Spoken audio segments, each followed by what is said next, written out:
I welcome you all to this transmission of SDTV. We have today with us a very eminent scholar and expert on telecom sector, Brigadier Mohammad Yassin. He has served whole his life in the telecom sector, first in Pakistan Army, then with the federal government, and now he is part of a very eminent committee which overlooks this whole sector as a study group. So he's a research scholar at the moment. Brigadier Saab, I welcome you to this interview and thank you very much for giving us your time.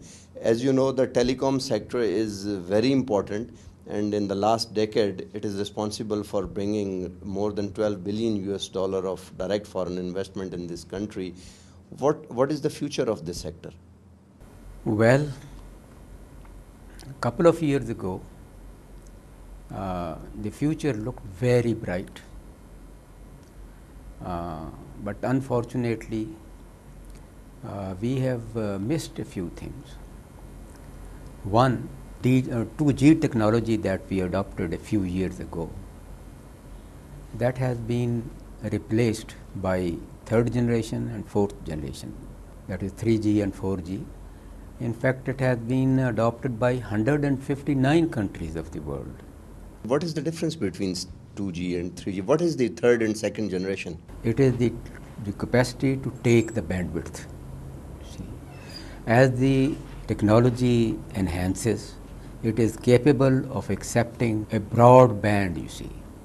And if you want to make progress in sectors like agriculture, like education, like healthcare, and in many other sectors, then we have to transport information through the wireless technology.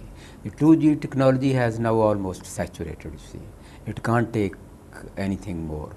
But 3G technology, as I said, is capable of accepting all this. What is the opportunity that we have missed? Yes, the opportunity we have missed is that at one time, 3 years ago, we were leaders in telecommunications in this region. You see, our tele-density was more than anybody else. Our operators, they were more than any other country in the world. At the moment, we have 5 or 6 operators working, you see. The jump took place, back in 1994-95, when the sector, telecom sector, it was deregulated, privatized. And let me also say here that a study group on information and technology, that is the STPI study group, it played a vital role in the deregulation and privatization of the sector. And the real jump came in 2001 when the calling party pay regime was discontinued. And suddenly the telecom density started increasing. As I said, we were leaders at one time, but because we have so far missed this opportunity, it is somewhat delayed. That's why, you see, we are far behind than those countries which have adopted the 3G or 4G technology. What does this missed opportunity mean in terms of foreign direct investment? With 3G and 4G technologies, if we had adopted, it would have increased our employment, it would have increased our GDP, and we have improved in services like education, healthcare, agriculture, and commerce. Let me give you an example of China. In China, 10% increase in broadband, that is using 3G, would mean 2.5% increase in GDP. So which means to say, for example, in USA in 2007, when they adopted 3G, 1.58 million new jobs were created. So we have missed in terms of employment, we have missed in terms of multi-mobile services, we have missed in direct foreign investment, we have missed in the investment that could have come from the telecom operators that are presently operating, you see. Pakistan GDP has been accepted at above 200 billion US dollar. In fact, 210 billion US dollar. World Bank and the International Monetary Fund accepts this as Pakistan GDP. So if we take it at par with China and what you have said, so you are saying that we have missed an opportunity which could have mean between 5 to 6 billion US dollar a year? Absolutely. That this sector has brought in 12 billion US dollars in 6 years while we were using the 2G technology. So if we had rolled out 3G technologies, perhaps the same amount, or I would say more than that, maybe $3 billion a year, that would have been the investment. So net loss of delaying this decision is more than 6 to 7 or 8 billion US dollars or 3 to 4 billion dollars a year, and that has already been delayed for 2 years. I would say that because of this delay, at least in 2 years, 5 to 6 billion dollars we have lost. People would like to browse internet and go to the smart applications on their smartphones if the technology is given. At the moment, there are about 2 million broadband users. And if we adopt this technology, Pakistan Telecom Authority's vision is that by 2020, there would be 20 million broadband users in Pakistan. On the smartphone also, there are about 1.5 million smartphones at this time being used in Pakistan. But with the adoption of this new technology, there will be significant increase in the use of smartphones. And talking of smartphones, unless the wireless medium capacity is increased, it will not be able to take so many smartphones, you see.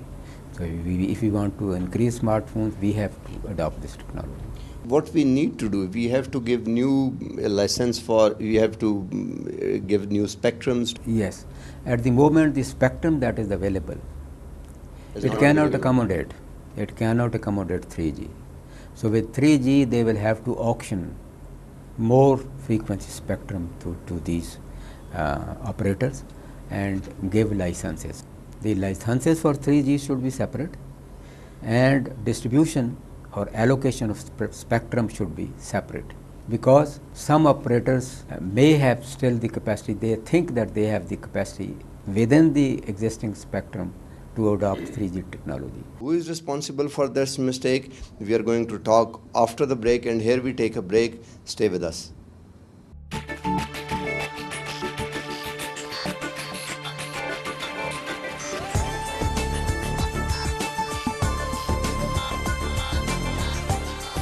It's diverse. It's original. It's SDTV.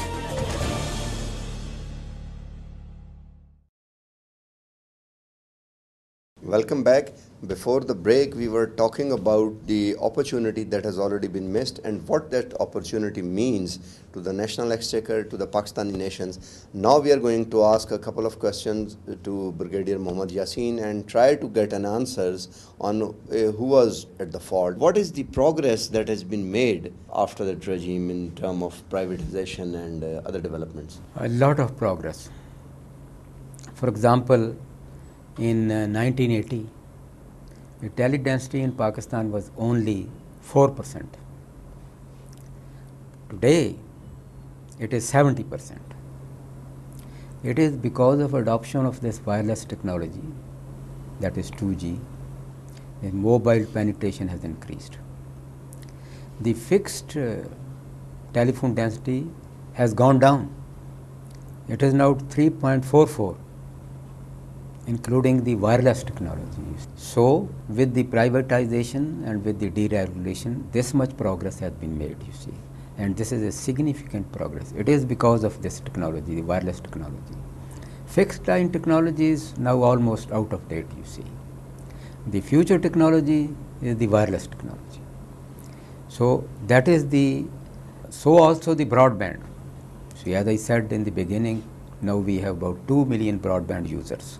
The 2.2 million broadband users, they are those who subscribe towards it. But really speaking, there will be many more, you see. Any decision that is taken at the national level, especially economic decision or which has the political connotation, is taken jointly. There's a political setup, there's a political regime, and then there are specifically speaking, there are institutions made for them, like the regulators, PTA. What do you think? Whose fault is this? PTA has not done its work properly? I would say that PTA, you see, they have to follow the government policy. The autonomy of PTA has been reduced. So personally, I would place the blame on the Ministry of Information Technology and Telecommunications, that is the government. What is the vested interest? If that much investment is coming at one time, I mean, the sole beneficiary would be the current government. So to speak, there would be more so-called khushhali, and there would be more jobs, and people would be employed, there would be less street agitation and everything. Then what sort of vested interest that the political government has it? It is because of these vested interests in making money, that With the current solutions, with the current solution. current operators and the current solution. So it's a nexus between the current operators and the incumbent government. And the incumbent government. But the question comes, has PTA done its homework well, given a policy framework with an implementation plan? The PTA, they were prepared, as I said in the beginning. They had done their homework, see, according to my information. But they could not go ahead unless the go-ahead was given by the government. PTA, as far as I know, they worked very hard, you see. They organized a number of seminars with a view to educating people as to what would be the benefits of adopting 3G and 4G. But as I said, it had to be, the final decision had to come from the government. If the current operators are stopping this solution to come, which has a financial connotation and of more than between 3 to 5 billions a year, then the sort of bribe that they are offering to the policymaker for stopping must have been huge. And if it is that huge, then it must have been finding its way to the top. You are saying that? I can't rule out this possibility, you see. After all, if you think about it, that a program is ready to be launched, everything is ready, then what is the reason that it was not done? I can't think of any other reason. If there was, complacency on the part of the government or incompetency on the part of the government, that is hard to believe. In the past, there was a general who was the chairman of the PTA, and there was a general, army general, who was the president of the Pakistan. And the decisions were very quick. The decisions were made at the top, and that was the win-win situation at that time. And you've seen the cellular technology, how it thrived and how it came to this country. Right now, do you think that the president is naive enough that these decisions are not, he's not kept into the loop? If we talk of what is the law, president at this time should not be involved in this. Or prime minister on his behalf? Prime minister, it is the cabinet. They are the people who are responsible now. Project has to go through many stages. So unless an appropriate priority is given to this particular project, it will just be considered a routine project. Unless, the Ministry of Finance put their foot down that we want money and this program must be rolled out. They have put it into the budget as well. They have put it into the budget. I am not sure that, the $800 million So for the licensing fee. for the licensing fee, I am not sure if they would be able to get that much. That much. Nobody is interested anymore. I wouldn't say that nobody is interested, but that enthusiasm, Is not there. that eagerness that would have been, 3 years ago, that is not there. Because I am not sure, I hope it will not happen, but an operator can come up and say now that I will not bid because, the tele density is already saturated. There are 70 million people who already hold the mobile telephone, cellular telephone, and perhaps with the adoption, there may not be much increase, you see. unless there is some huge opening towards the broadband side. So there are going to be some difficulties. Viewers, don't go away. We take a short break, and after you come back, we'll talk about the future and what roadmap it should now have. How we should pick up the cards and reconstruct the castle again. So please stay with us.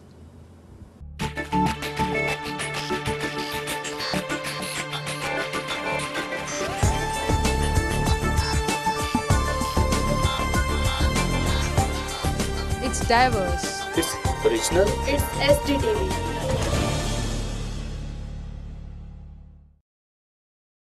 Welcome back. Yasin sir, I would like you to say something on the revenue side and give a general picture of what the finances means for this sector.